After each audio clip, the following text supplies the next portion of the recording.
Hi, welcome to Left Foot Media. My name is Brendan Malone. Well, on today's episode, I thought that we would discuss two major social media black spots that you need to be aware of if A, you want to get the most out of your social media experience, and B, during your time on social media, you want the other people around you who engage with you and who see you on social media to get the most out of their experience as well. So if you want it to be an all-round positive experience for you and the people that you engage with, here's two really important black spots that you need to be aware of.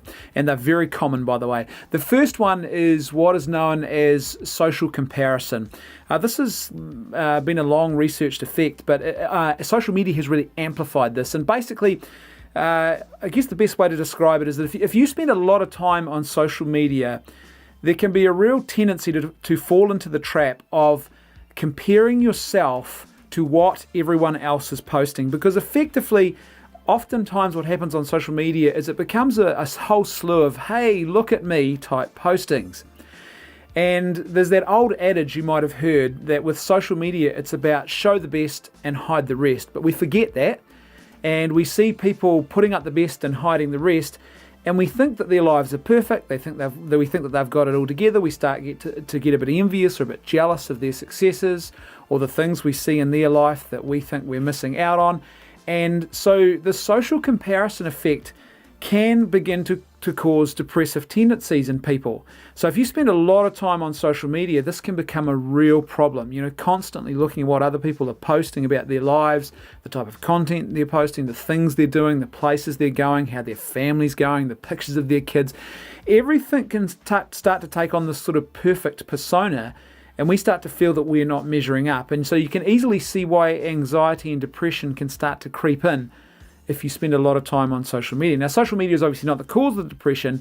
It's the fact that we spend an excess amount of time on it, and therefore we are more vulnerable to seeing other people's postings and to falling into that whole social comparison thing. So what can we do about it? Well, it's pretty simple, really. You should probably limit and self-police your time on social media. That's really, really important. One of the best things you can do is simply, walk away from your computer, your phone, your iPad, whatever it is, and actually get out into the real world and, tend a garden, mow a lawn, go for a run, sit on a beach, read a book, spend time with your family, with your friends, with your spouse, communicating and talking and engaging with no phones, with no technology. Just connect with other people. It's amazing how much of a tonic forming strong and authentic human community and bonds with other people is.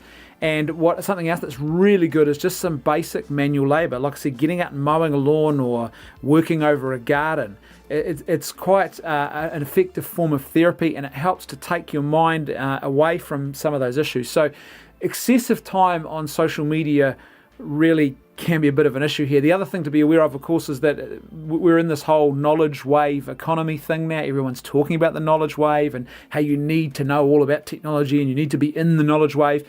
But one thing that not a lot of people seem to be focusing on is the fact that with a lot of these technologies that are associated with the knowledge wave, there can be a real tendency to become very insular in your communication style and your connection with other human beings. And there is research now coming out showing that particularly young people who spend too much of their time forming themselves socially, if you like, on social media, this has negative consequences in the real world. You will encounter people who have these most amazing online personas who are just larger than life, but in the real world they struggle to do basic things like even maintain eye contact with people or carry out a job interview because it's face-to-face and it's sort of not what they used to. So in the whole knowledge wave thing, then probably the people who actually they will know how to regulate their time engaged with the technology, and who know how to shut down the technology and walk away and spend time in the real world and develop those important social skills, they are actually probably going to be the people who are going to benefit the most from it and are going to find going to get the most rewarding experience out of all of this, where they have the advantages of the technology, but it doesn't become so excessive that it starts to destroy some of the most important aspects of the human experience that they are living out. The other major social media black spot that you need to be aware of is called online disinhibition effect. And basically, in a nutshell, online disinhibition effect works like this. When you engage with people online, you are not really seeing people.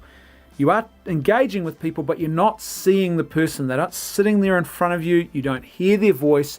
And so there is a tendency for people when they're engaging with others online to be more aggressive, to be more forward, to be more rude, brash, and quite frankly, inappropriately confrontational with people. It's a real big issue, because what happens is, in the real world, when you are connecting and communicating with another person, they're in front of you normally, or you can hear their voice, and there are lots of audio and visual cues that you get from that engagement with another person that allow you and help you to temper the way that you engage with them. Not only that, but you also tend to have more tact, because the person's right there in front of you. You tend to think a bit more about, even the worst of us whose tact control buttons are broken at times, we do tend to tread a bit more carefully when a person is in front of us, and we sort of tend to think to ourselves, well, I shouldn't say that, or I don't want to do this because I don't really want to upset them. All of that disappears when you're in an online environment and the person is not there in front of you. Not only that, but as you progress, because text is such a bland thing, you can't really gauge. As I said, there's no visual cues from the person, there's no audio clues, you can't hear their voice, hear the tone, what's going on for them, and text is just so bland and neutral in that regard. There is a tendency to often just keep pushing things, being too aggressive, to misread, or to not realise how things are actually coming across when we're typing them out on a keyboard. And so what happens is you can get into this situation where you can be extremely nasty, vitriolic, and totally inappropriately so to another person in a way that you would never ever do if they were right there in front of you, because you could see maybe they start to scrunch up their face, or they hunch back a little bit, or they give you an awkward look, or they start to get a quizzical, puzzled look comes across their mouth, or maybe they even start lying on the floor in the corner, sucking their thumb and crying and saying, "Take me home, mummy." You know you've gone too far, right? Unless you're a psychopath, you know you've gone too far, and you know that you need to address the situation. The problem is we don't see the person with our social media engagements, and so often we get too aggressive, we go too far. And I've even seen, I'm a Christian myself, and I've even seen Christian commentators doing this in their social media engagement, acting in ways that are really, really uncharitable and absolutely fail to respect the basic dignity of the other person, even someone you disagree with. You should always have respect for their dignity as a person and their rights to be engaged with as an equal, not as some sort of child or vile, ugly disruption to your day that needs to be put down with great negativity. But as I said, even Christian commentators I've seen doing this, and it really is not a good thing, and it's not a good look at all. But what's the cure for this? What's the answer? Well, it's kind of pretty simple, really. You need to regulate your own behavior. One of the simple things you can do is actually just stop. I think one of the reasons this happens is there is a tendency on social media for us to rush post. We tend to feel that we have to respond to things straight away instead of stopping. So this is one thing I'm working on a lot. Now, don't look to me as the perfect example, because I'm not perfect at this. I still make mistakes, but I'm trying more and more. Every day I'm on social media, I try really hard now to actually stop, take a deep breath, go away, do something else, come back, and then maybe half an hour later reevaluate whether I should respond to something or repost something.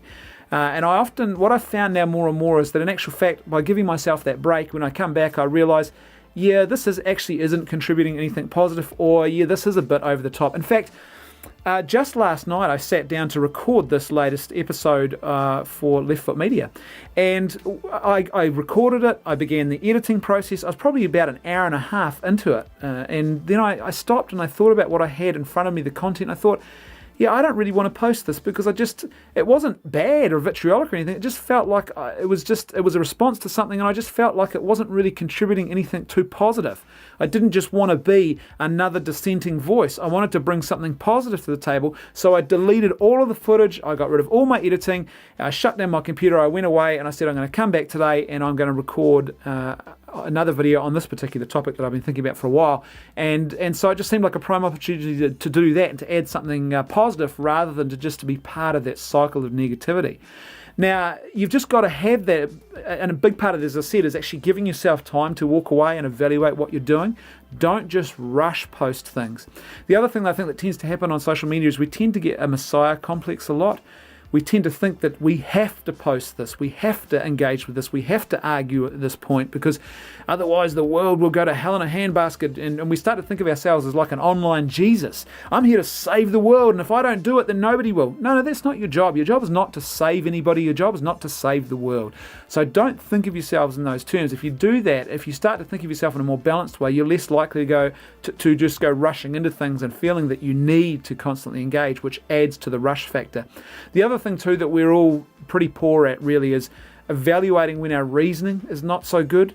We all have faulty reasoning to some smaller or lesser degree. Sometimes it's large, sometimes it's on small issues, sometimes it lasts for ages, sometimes we figure out pretty quickly that our reasoning's faulty. But one of the tendencies that we have is we tend to rely on our emotions and our feelings to discern what is true, what is good, what is right, rather than actually sitting down and engaging in some sort of philosophical reasoning process to actually try and determine what is true and what is not true, what is good and what is not good, etc., etc. And so the tendency is with this whole Messiah complex, this tendency to think on our feet with our emotions rather than to stop and just throw a bit of reasoning into the mix and reason our way through what we're doing and saying. It all contributes to that rush posting, that need to quickly put something on the internet, which once again is more likely to lead to that online disinhibition effect, where you are not really thinking about the person or persons that you are engaging with or talking about. And it's profoundly important to remember that. Just stop and ask yourself, if I was on the other side of what I'm about to post, how would I feel?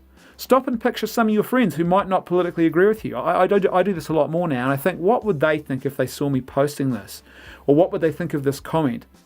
And sometimes it means that it's not that I don't stop posting and never post that thing.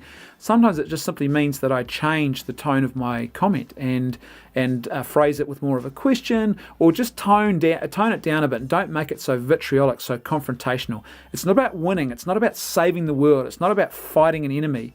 It's about engaging with people, and the only way you effectively engage with people is by actually starting from the point of treating them as people with the right to exist and have their own opinions and views and the right to be part of the conversation.